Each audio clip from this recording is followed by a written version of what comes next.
माननीय श्री इमरान प्रतापगढ़ी जी। धन्यवाद सभापति महोदय। कभी सुदामा पांडे धूमिल जी ने कहा था कि एक आदमी रोटी बेलता है, एक आदमी रोटी खाता है, एक तीसरा आदमी भी है जो न रोटी बेलता है न रोटी खाता है, वो सिर्फ रोटी से खेलता है। वो तीसरा आदमी कौन है? मेरे देश की संसद मौन है। सभापति महोदय, वो भी क्या दिन थे जब संसद में देश का बजट पेश होता था तो देश की सड़कें ठहर जाया करती थीं। रेल बजट पेश होता था तो लोगों की उम्मीदें रेल के डिब्बों की तरह पटरियों पर दौड़ने लगती थीं। पूरा देश धड़कने रोक करके वित्त मंत्री और रेल मंत्री को सुना करता था। अफसोस, अब बजट पेश हो जाता है, मीडिया चैनल सरकार का महिमा मंडन करते हैं और बेचारी जनता बजट के आंकड़ों के शब्द जाल में उलझी हुई महीनों बाद समझ पाती है कि उसका तो फिर से कट गया। सभापति महोदय, पिछले 2 साल अमृतकालीन बजट पेश किए गए और इस बार एक नई शब्दावली गढ़ी गई है, तुष्टीकरण बनाम संतुष्टीकरण का बजट। सभापति महोदय, सुनने में कितना अलंकारिक लगता है ये शब्द। सोच रहा हूं देश की वित्त मंत्री और प्रधानमंत्री जी से पूछूं कि आखिर किसकी संतुष्टि? जिस बजट में मनरेगा के लिए 1 रुपए की बढ़ोतरी ना हो, वही पुराना 86,000 करोड़, जबकि पहले ही 9,754 करोड़ का घाटा हो, जिस मनरेगा से करोड़ों मजदूरों के घर में चूल्हा जलता हो, उस मनरेगा में काम करने वाले गरीब मजदूरों के लिए अगर आपके खजाने से 1 रुपया भी इजाफी नहीं निकल सका तो भला कौन संतुष्ट हुआ साहब? इस देश का गरीब मजदूर या आपके उद्योगपति दोस्त? वो जो महाराष्ट्र में लोकसभा और विधानसभा के बीच में 40 लाख मतदाता बढ़ाए गए थे, अरे उन्हीं के लिए मनरेगा का थोड़ा सा बजट बढ़ा देते। क्या उसमें मनरेगा का एक भी मजदूर नहीं था 40 लाख लोगों में? सारे के सारे 12 लाख की छूट वाले से आगे के लोग थे। सभापति महोदय, कल जब वित्त मंत्री जी देश की संसद में भाषण दे रही थी तो वहां मुंबई में कोई गरीब इंसान जब अपनी जेब टटोल करके अपनी मोटरसाइकिल में 1 लीटर पेट्रोल भरवा रहा था तो उस पेट्रोल की कीमत थी 103 रुपया प्रति लीटर। आखिर इतना महंगा पेट्रोल डीजल खरीद के कौन संतुष्ट हो रहा है? इस देश के गरीब लोग या फिर सरकार के चहेते धन्ना सेठ? सभापति महोदय, वित्त मंत्री जी इस बजट को मध्यम वर्ग को संतुष्ट करने वाला बजट बता रही हैं। अरे मैडम, हम आप यहां पर बैठे रहते हैं और वहां बाहर इसी दिल्ली में 1 लीटर दूध, चाहे वो अमूल का हो या फिर मदर डेयरी का हो, उसकी कीमत 73 रुपए लीटर है। इतना महंगा बेच करके कौन संतुष्ट हो रहा है? गरीब जनता या आपके धन्ना सेठ दोस्त? सभापति महोदय, इस सरकार का बाजार और महंगाई पर कोई नियंत्रण नहीं रह गया है। चाहे देश में लहसुन 400 रुपए किलो बिक जाए, टमाटर 100 रुपए किलो बिक जाए, प्याज का दाम सुनकर आंखों में आंसू आ जाए, लेकिन वित्त मंत्री महोदया बजट में महंगाई का मां भी नहीं बोलती हैं। बच्चों की किताब और पेंसिल तक पर टैक्स लगाने वाले सरकार से मैं पूछना चाहता हूं कि आप मध्यम वर्ग का हितैषी बताते हैं, खुद को तो शर्म नहीं आती है? खुद को धार्मिक कहने वाली सरकार भगवान श्री कृष्ण के प्रिय खाद्य पदार्थों दही और मक्खन तक पर जीएसटी लगाती है और बात करती है मध्यम वर्ग की हिमायती होने की। जिंदा रहते हुए जनता से हर चीज पर टैक्स वसूलने वाली यह सरकार कम से कम मरने पर तो लोगों को बख्श देती, लेकिन नहीं, वहां भी लूटना है। अंतिम संस्कार के सामान, अगरबत्ती, धूप बत्ती, केवड़ा जल, चंदन पाउडर, जौ, बताशा, काला तिल, पंचरत्न, कपूर और कफन तक पर टैक्स लेने वाली यह सरकार किस मुंह से खुद को मध्यम वर्ग का हितैषी बताती है? कौन सी संतुष्टि? किसकी संतुष्टि? कदम कदम पर टैक्स देकर लूटने वाली जनता की या फिर जनता से टैक्स वसूल करके धन्ना सेठों का खजाना भरने वाली सरकार की? किसकी संतुष्टि? सभापति महोदय, 18 अगस्त 2015 आरा का बिहार का ऐतिहासिक मैदान, सजा हुआ मंच, हजारों की भीड़ और सामने खड़े हुए देश के प्रधानमंत्री का भाषण। बिहार के भाइयों बहनों, आज मैं बिहार के लिए पैकेज की घोषणा कर रहा हूं। 50,000 करोड़ कर दूं कि ज्यादा कर दूं? अखिलेश भाई, 60,000 करोड़ कर दूं कि ज्यादा कर दूं? 70,000 करोड़ कर दूं कि ज्यादा कर दूं? 80,000 करोड़ कर दूं कि ज्यादा कर दूं? चलो, मैं बिहार को 1.25 लाख करोड़ का पैकेज दे रहा हूं। 10 साल हो गए सभापति महोदय, वही ढाक के 3 पात, बिहार आज भी विकास की बाट जो रहा है। भाषण आज भी प्रधानमंत्री जी के यूट्यूब चैनल पर सुना जा सकता है। जो झूठ बोल के करता है मुतमईन सबको, वो झूठ बोल के खुद मुतमईन नहीं होता। सभापति महोदय, ये तो राहुल जी का असर है। कौन सा शब्द सर, कौन सा शब्द? झूठ। ठीक है सर, मिथ्या बोल करके, जो मिथ्या बोल के करता है मुतमईन सबको, वो मिथ्या बोल के खुद मुतमईन नहीं होता। ये राहुल जी का असर है। जो मखाना बोर्ड की घोषणा हुई, अखिलेश जी आपको याद होगा, भारत जोड़ो न्याय यात्रा में 30 जनवरी 2024 को बिहार के रंगभूमि मैदान में राहुल गांधी जी का पूर्णिया में भाषण था और उसमें मखाना को लेकर उन्होंने आवाज उठाई थी। यह उनका असर है कि आपको मखाना बोर्ड बनाना पड़ा, वरना तो आप मैखाना बोर्ड बनाने वाले लोग हैं। सभापति महोदय, बिहार को झूठे पैकेज और चुनावी दिलासे देना बंद करिए। आज भी जब कोसी में बाढ़ आती है तो पूरा सीमांचल बर्बाद हो जाता है। मैंने उस तबाही को अपनी आंखों से देखा है। 2016-17 की बाढ़ में अपने इन्हीं हाथों से राहत सामग्री बांटी है मैंने। अगर सच में बिहार के लिए कुछ करना चाहते हैं तो बिहार को बाढ़ से बचाने का प्रबंध करिए।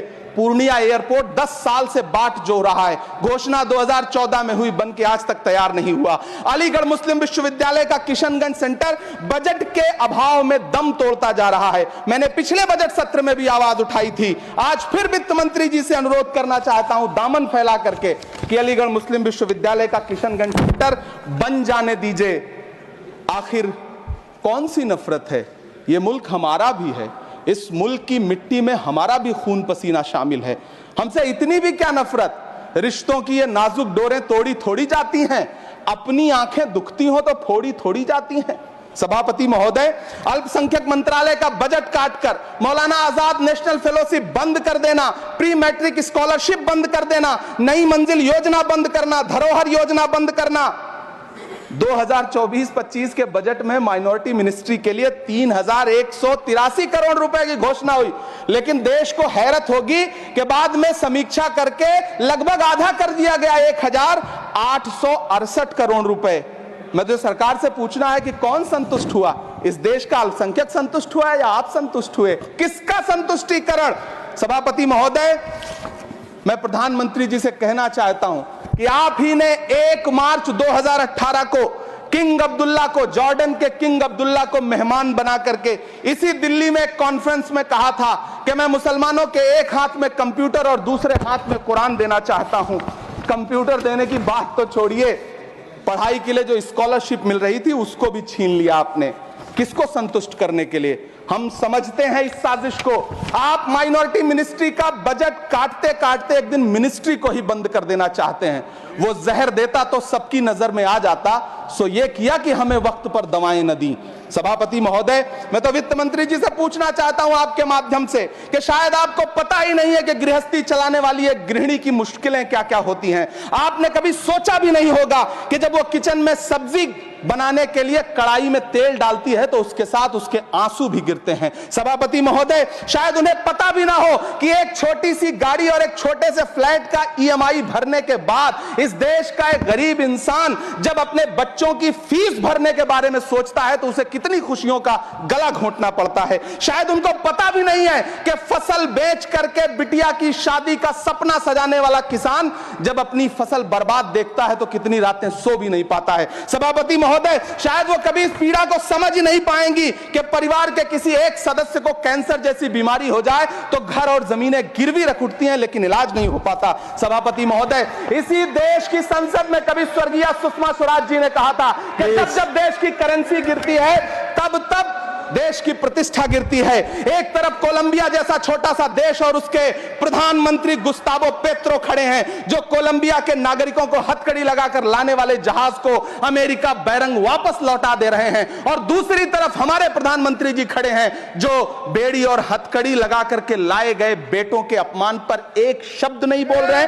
सभापति महोदय, मैं इतिहास के पन्ने पलट रहा हूं, मुझे 2 किरदार याद आ रहे हैं। एक तरफ निक्सन के 7वें बेड़े की धमकियों के सामने लोहे की तरह अडिग इंदिरा गांधी खड़ी हैं, तो दूसरी तरफ खुद ही नमस्ते ट्रंप का नारा लगाते हुए प्रधानमंत्री जी खड़े हैं। मेरे कानों में सुषमा स्वराज जी की आवाज गूंज रही है।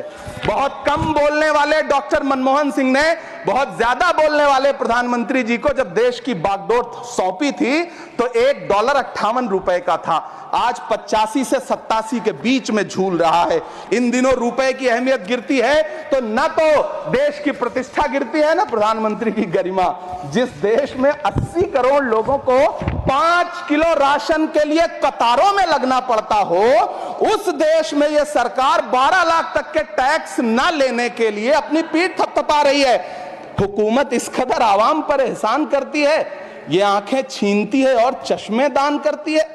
सभापति महोदय, महाराष्ट्र का भिवंडी हो, मालेगांव हो, इचलकरंजी हो, यूपी का बनारस हो, मुआयमा हो, मुबारकपुर हो, रांची का छोटा नागपुर हो, बिहार का भागलपुर हो, हर जगह बुनकरों की उम्मीदें तोड़ रही हैं, लेकिन इस सरकार के पास उनके लिए कुछ भी नहीं है। मुरादाबाद का पीतल उद्योग, कानपुर का चमड़ा उद्योग, सहारनपुर का लकड़ी उद्योग, फिरोजाबाद का चूड़ी उद्योग, अलीगढ़ का ताला उद्योग, सब सरकारी प्लानिंग से तबाह हो रहे हैं।